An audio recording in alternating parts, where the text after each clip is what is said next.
Drama serial baby बाजी season 2 के आज के एपिसोड में हमने देखा कि कैंडोल कहता है कि मेरी फ़रत से बात कराओ, तो फ़रत फ़ोन करती है कैंडोल को और कहती है कि मैं बिल्कुल ठीक हूँ, मेरे ससुराल वाले मेरे ऊपर कोई जुल्म नहीं करते और उन सब की साइड लेती है। तो कैंडोल को भी यकीन हो जाता है कि फ़रत बिल्कुल ठीक है अपने ससुराल में।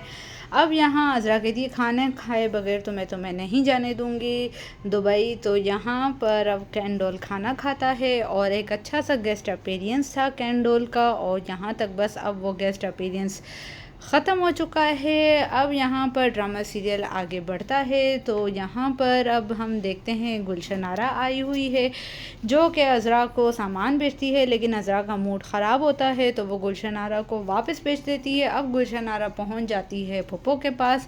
अब फुप्पो पूछती है वासिफ़ और नरमीन के बारे में, तो गुलशन आरा सारी स्टोरी A to Z करके सुना देती है जो हुआ था। अब यहाँ पर नरमीन का अता पता मांगती है फुप्पो, ताकि नरमीन के घर जाकर उसकी और वासिफ़ की बात कर सके और फ़रत और वासिफ़ का घर ख़राब कर सके।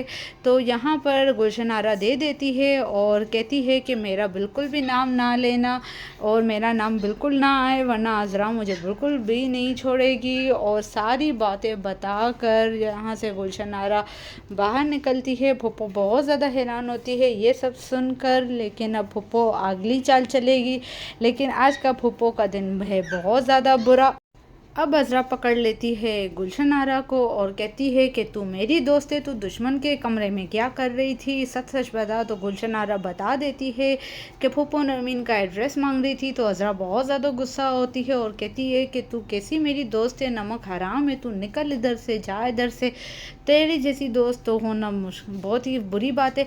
अब यहाँ डाइनिंग टेबल पर सब खाने की मेज़ पर बैठे हुए होते हैं, जहाँ पर अज़रा फुप्पो का भांडा फोड़ देती है और सबके सामने कह देती है कि फुप्पो तुम गुलशन आरा से नरमीन का तपकता क्यों मांग रही थी। ये सब सुनकर तो फुप्पो हक्का बक्का रह जाती है, लेकिन अज़रा तो बाज नहीं आती है और अज़रा वो बात भी बता देती है कि जब फ़रत अपने दोस्तों के साथ जा रही थी तब आपने उनको देखा था, लेकिन आपने हम सबको नहीं बताया। आप तो हमें ये कह रही थी हॉस्पिटल जाके देखो, पुलिस स्टेशन में रिपोर्ट करो।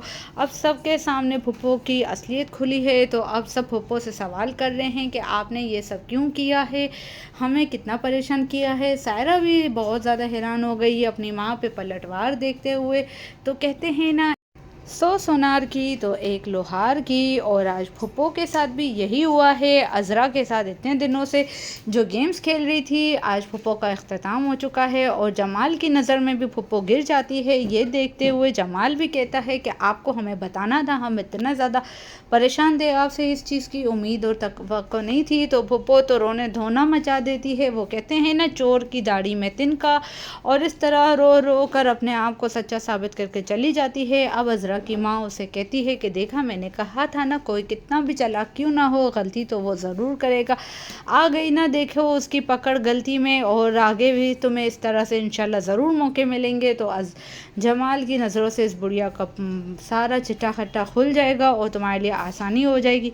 इतनी देर में दरवाज़े की होती है खटखटाहट, तो यहाँ पर अज़रा जाती है दरवाज़ा खोलने, तो सामने खड़े हुए होते हैं मामू, जो कि एक नया कैरेक्टर है। अब मेहमान ही मेहमान को काटेगा, जैसे कि फुप्पो आकर सबकी सरपरस्त बन गई है घर पर आकर, अब ये मामू भी आएंगे और इन सब के ऊपर सरपरस्ती करना चाहेंगे और जमाल को तो बहुत अच्छा सबक देंगे। जब उसकी दुकान में जाके घुस के बैठ जाएंगे सरपरस्त बनकर, तब उसे एहसास होगा जमाल को कि उसने अज़रा के साथ कितनी नाइंसाफ़ी की फुप्पो को सरपरस्त बनाकर। अब यहाँ बेबी बाजी का पूछता है ये मामू, तो बताते हैं इंतकाल हो गया है बेबी बाजी का। तो मामू बहुत ज़्यादा हैरान हो जाते हैं और यहाँ पर ये ड्रामा सीरियल का इख्तिताम हो गया है। रिव्यू कैसा लगा है? डेली रिव्यूज़ देखने के लिए चैनल को करिए सब्सक्राइब। अल्लाह हाफ़िज़।